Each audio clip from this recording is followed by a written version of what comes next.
Hi everyone, welcome to the channel. I'm Dell. Welcome if you're new and welcome if you're returning back. I'm excited to have you here with me today. We're going to get started with some channel messages as well as a tarot reading. We're going to work with the Tarot of the Divine today.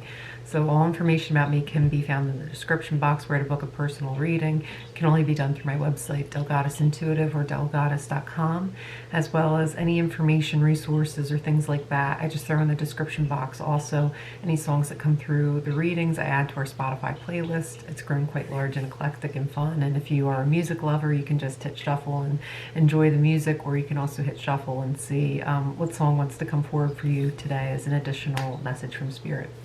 So please consider liking, following the channel, and subscribing. It's a wonderful way to help support it grow, and as it's growing, you get to be a part of it as it's growing. So thank you so much. And to those who have already liked, commented, and subscribed, it's so appreciated, and thank you so much. Your support means the world, so thank you.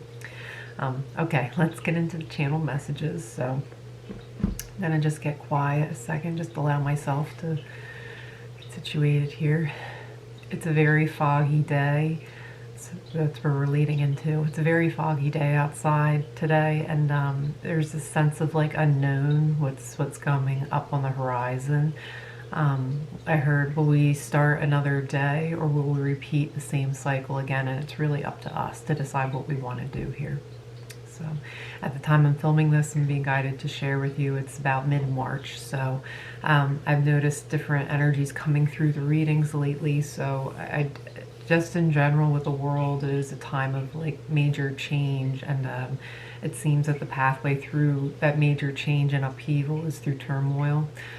Because I always channel in a space of divine love and non-judgment. The way that it's coming in is it's important to relax as much as possible into just the observance of what's going on, because when we act from that space, it's and it's not numbness, it's just, all right, let me get a clear read of what's going on so I can act appropriately, so I can respond rather than be reactive, because reactive has been the way of the past. If this isn't on like a global scale or on a larger scale, it could be just something that you're observing within yourself right now and what's going on in your own personal life. It being reactive has been the way of the past. I see that there's a shift through awareness into just being observant and looking and actually making a conscious decision. Okay, how do I want to respond? So we can react to things, yes, but there's just this moment of pause, of reflection, where it's like, okay, what has worked in the past, what has not worked in the past, how do I want to show up for myself? Because if I want something different, I can't continue to choose what I have already chosen, what I've already done in the past, because it's only going to warrant me the same results in the future in my now. So that's coming through quite loudly. There's a flexibility too. There's a certain flexibility I'm hearing that can be ascertained. So that's not a word I usually use. So, but I'm just getting that there's a certain flexibility available that maybe wasn't there before, because maybe both sides to something were so rigid in their stance and their belief of something that they weren't able or willing to see the other person's point of view. I see now there's some fluidity, there's some movement coming into those spaces, into those persons or those structures, where it's like, okay, maybe we can allow some fluidity here, maybe we can allow some flexibility. This is my side of the story. What's your side of the story? Is there a way that we can come to an agreement here? We're not going to agree perfectly. We're not going to understand each other fully, but we can try. We can support each other. So I just see that there's a shift towards teamwork, even if it seems impossible. It's like there's a shift towards teamwork. With that being said, it's very, very important to recognize and realize that if it's in the case of leadership, and this could be again it could be the obvious, or it could be something like your work leadership, you're noticing that, okay, maybe a merger isn't always the best thing. Maybe it is, we don't know. but I feel like your gut, your intuition, your soul is really talking to you based on things that have happened in the past. So it's like, okay, this looks like it could be a good thing, but if there's something that's irking you or lingering under the surface, to explore that. So maybe not taking someone's word at face value, maybe doing your own deeper inquiry into whether or not this is the thing that you want for yourself. Because if you're choosing on an individual level, it's going to affect those around you. If we think about it, okay, should I choose to accept this job or not? That's going to affect us, yes. Are we going to be happy? But it's also going to affect our families. It's going to affect, you know, how our families are comfortable showing up. If you've got kids and you know, things feel supported at home, they're going to feel supported at school, and so on. So, or that it's just something about just noticing. I'm just seeing like a drop in the water and the ripple effect. So one thing leads to another and it affects another. So it might appear like there's a lot of weight on your shoulders right now to have these realizations and to figure out, okay, can I even afford the time to think about what I want to do, because this feels very pressing. And I'm hearing, in order to press forward, you have to be able to think about what it is that you want to do. There needs to be that space. There needs to be an allotment and an allowance for time to come to the conclusion that's best going to serve your tomorrow. So that's how it's coming through. Okay, let's get some tarot messages now. Too many. I think a bunch fell out, so just a couple. There's like a detoxification process happening too, I can feel. If you're experiencing headaches or something like that, it's just, I keep hearing this feeling of like, or this like reasoning somehow, like, no, all is well. But I just get that there's like, there's the need to just sit with what's happening and to observe first before doing anything. That just keeps coming through. There's one more card, so I just want to get the card out and then I can read the cards for you guys. I can't see any of them yet. Okay, Queen of Cups. Yeah, Queen of Cups doesn't hastily do anything.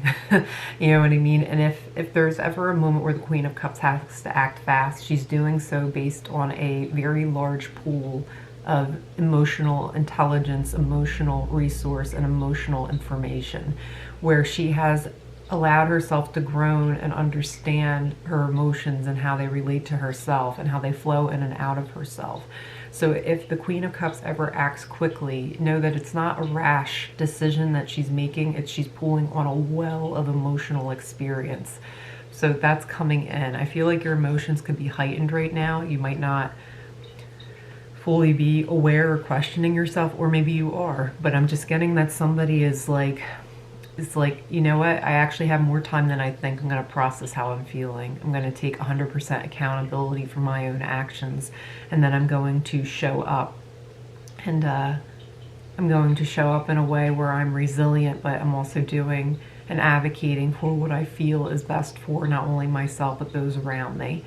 So there's this, I'm getting like Emperor energy too, where it's just this pull away from separateness. How can I just serve myself, into what's the bigger picture here? So how can I not only serve myself, but others as well? So we're all benefiting here. And that's the ticket. That's the key moving forward. Again, this could be on a global scale. It could be me just speaking generally, or it could also be a message for you individually. What does your inner world look like? How does your personal relationships look like? It's something like that. I feel like the only part I can see is the Knight of Coins, so we'll start there. So I feel like it's going to, there's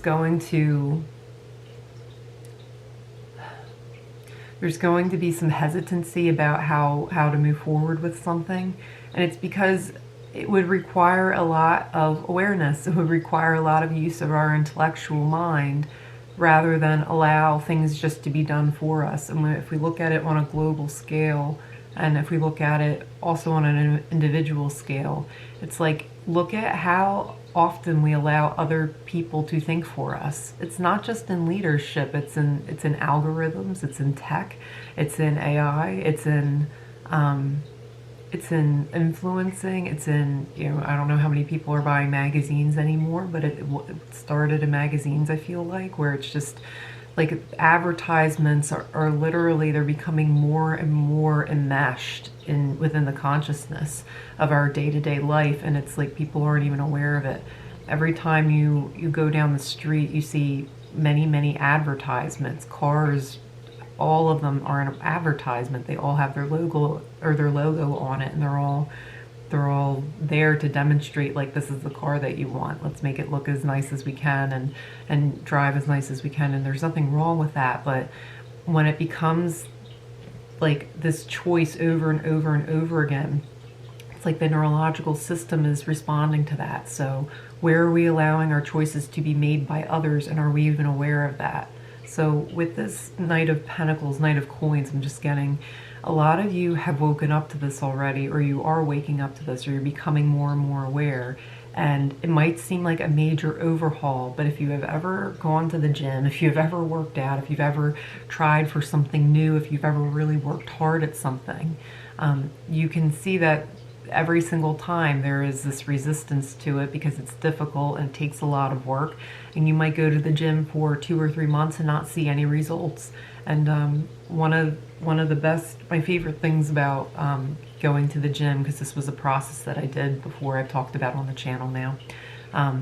It was amazing. I didn't see anything. I didn't see any results or whatever, but I could feel inside like I was on the right track. I was feeling better, and I was noticing these tiny little micro gains where I had like an issue with my ankle. So at the same time I was going to the gym, when I was getting back into my body, I was realizing, wow, I have a lot of weakness where I didn't have weakness before. So I would just, it kind of cracked me up, because I would go over, there was a group of like, they had to have been in their 70s at least, but I was standing with them and doing, these little heel lifts and stuff to rehab my ankle. And I could see, I could see like the progress or whatever, that each time I did those exercises, I was getting stronger and stronger and stronger. And then it literally felt like magic. One day I was like, wow, I need new pants because literally aren't staying up anymore. I could just see it. Felt like overnight, like all of a sudden I looked different and I felt way better, and I just had so much more energy, and and then I could begin integrating that new feeling, because it felt very strange to be in my body, and it felt like in this new body. So that's how I'm getting, is it's like, it's going to take some work. You're not going to see results, but every single time that you show up, every single effort you put into the thing that you are working towards counts. It matters. So not to discount it, we can rewire ourselves at any time through awareness and decision, but we have to be willing and able to make that choice again and again and again and again. How do you quit smoking? You choose again and again and again and again not to put a cigarette in your mouth. That's it.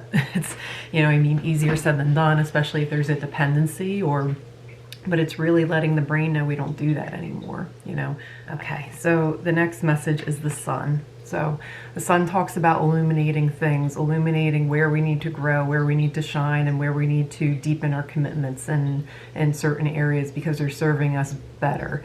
So how I'm getting with this too, the sun is coming in.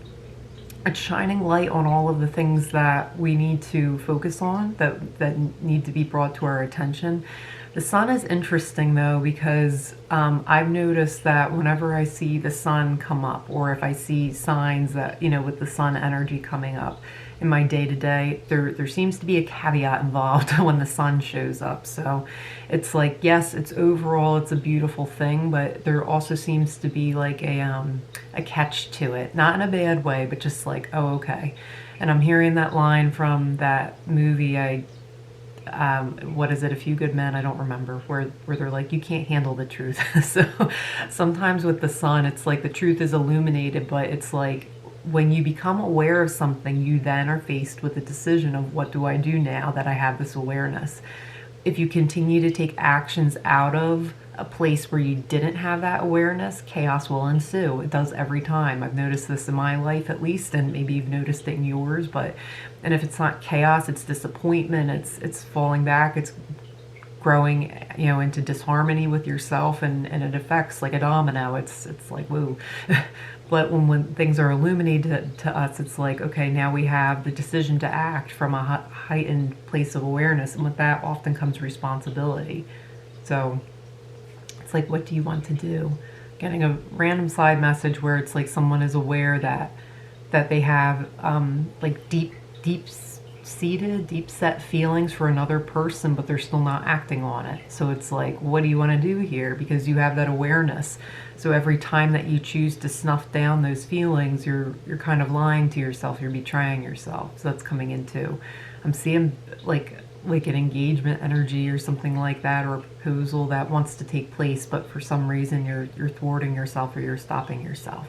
So it's about just asking yourself, okay, what do I really want? What do I hope to gain from here? And what is holding me back? You know, if it's the fear of a potential rejection, then I'm just seeing that it's not allowing yourself to hold yourself back. It's their spirit's not giving me a yes or no of how it's going to go, obviously, because it's for you to find out. But I'm getting the main message there is, you know, not allowing to hold yourself back. So you have an awareness about something. What are you going to do with that information now? How are you going to choose differently? And they're just having me remind again, because if you choose or act from the space of how you used to be without this awareness, now what? You're going to create chaos because you're aware, you've woken up to something now. There is no going back. Okay. I have to let my cat in once. Okay. So yeah, with the Ten of Wands, I just feel like there's wisdom that grows out of it too, is what I'm getting. Something about, for the first time I think ever in using this deck, I'm noticing these are palms. So something about the palm fronds is giving me like a wisdom energy, or I don't even think they are palm fronds, but that's how I'm seeing them in the reading right now today. But it's just, it's like I'm getting this feeling too of like, maybe it wasn't worth it. Like maybe it wasn't all worth it, but we can learn from our mistakes. And if we can learn from our mistakes and we can move forward, it's like, okay, there's growth and there's beauty that can come out of this. Specifically too, I'm getting, they're showing me windmills, like those big energy generator windmills, and the placement of those on Earth might not have been conducive to the overall effect it was going for, which is energy conservation and generating natural sources of energy. So, sneeze with that, excuse me. Sorry. It just feels like one, major clearing with that, but two, just, it's okay to have good intentions, but you can also, you have to wonder why like those intentions are there, or you know what I mean? Is there more to the intention? So is this actually going to help someone, or is this actually going to help my bank account first and then it will help somebody?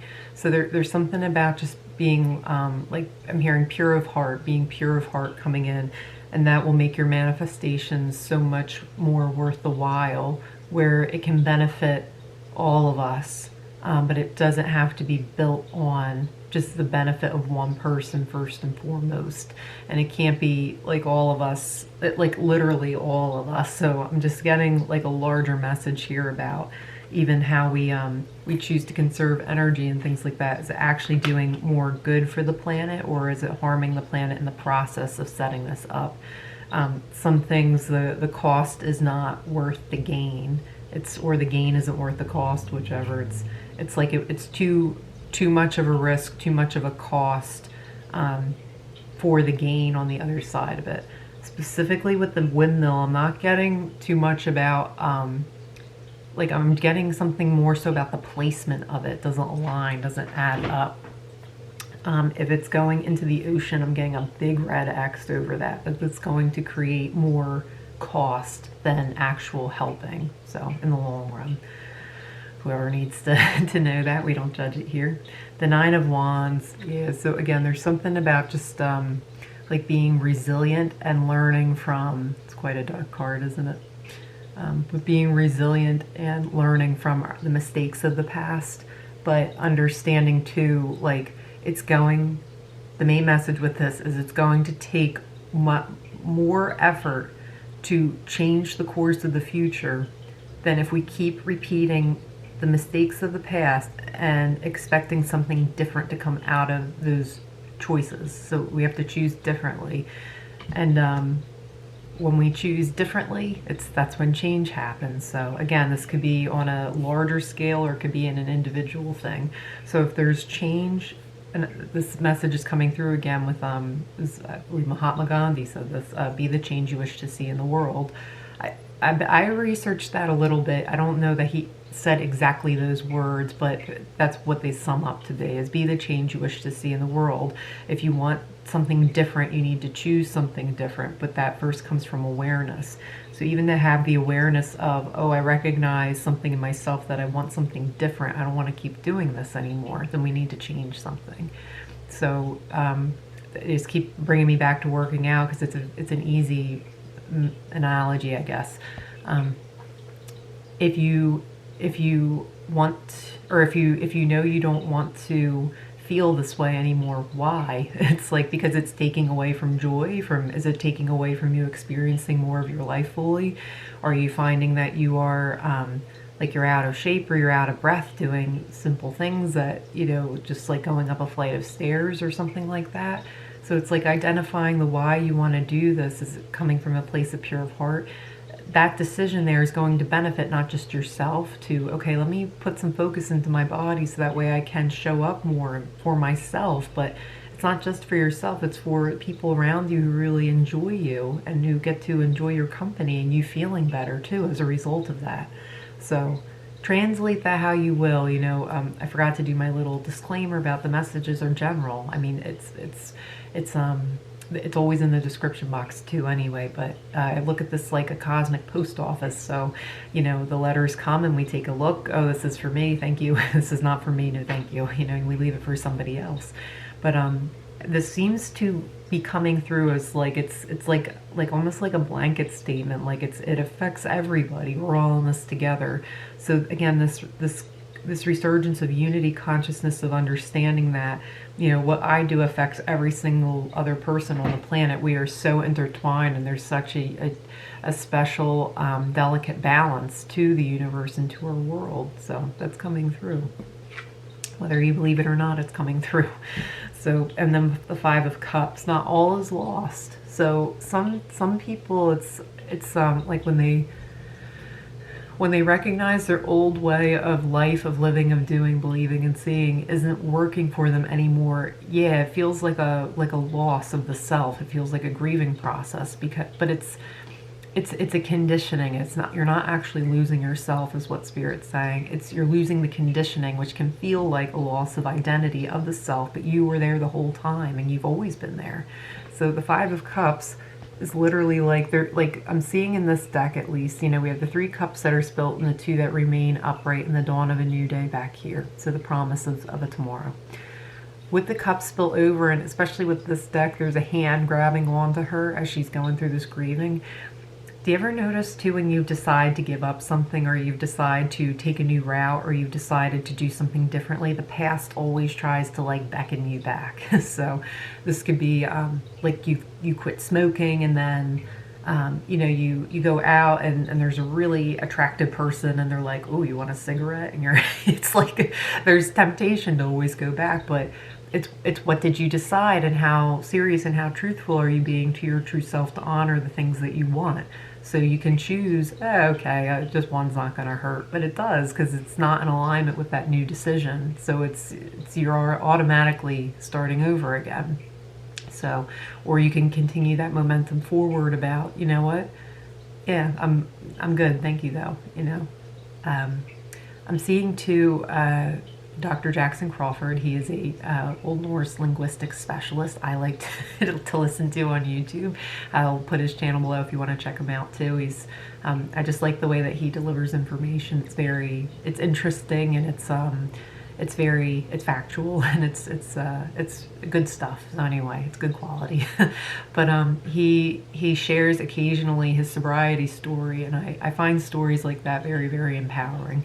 And he was saying he thinks what has gotten him so successful with his sobriety, I think he's over 10 years sober now, was he made an agreement with himself that he's always prepared to forgive himself for that one drink. So it talks about too in like a sobriety journey, maybe you know about this or you're familiar with this, but how thinking about, oh, I'll just have one drink and then I'll I'll get better, or I'll get back on the back on the wagon, off, I don't know, the good one, the good wagon. I always get that phrase mixed up because to me, like, I'm not sure wagon is the most suitable mode of transportation nowadays. So to me, I'm like, I'd rather be, on the, on shore footing and walking than be in the wagon. But I think it's actually a good thing in the saying to be on the wagon. I don't know. Have you thought about this? This is just me. But anyway, yeah, because it's never just one drink. It's never just one cigarette. It's never just one Oreo, I heard. It's never just one whatever. That's like the gateway. That's the allowance we give to ourselves, but it's also, it breaks the agreement bond that we have with ourselves. So I like his approach because it's, if you're willing to forgive yourself already for that one drink, it's why even have it. It's like it's something about the forgiveness just dissipates it and you don't want it. Or even if you do want it, you honor that agreement you made with yourself more. So that's coming in. And then just to recap, to end it, back with the Knight of Coins, it's about just, I know that this is going to be slow and steady moving forward, but I have my focus with the arrows here. I have my focus and I am set on the goal ahead. So you're visualizing too, what do I want for myself? What do I want for the planet? What do I want for my community? What do I want for my loved ones? And that's what you're focused on, and that's where you're going to be investing in. At least whoever I'm connecting with today.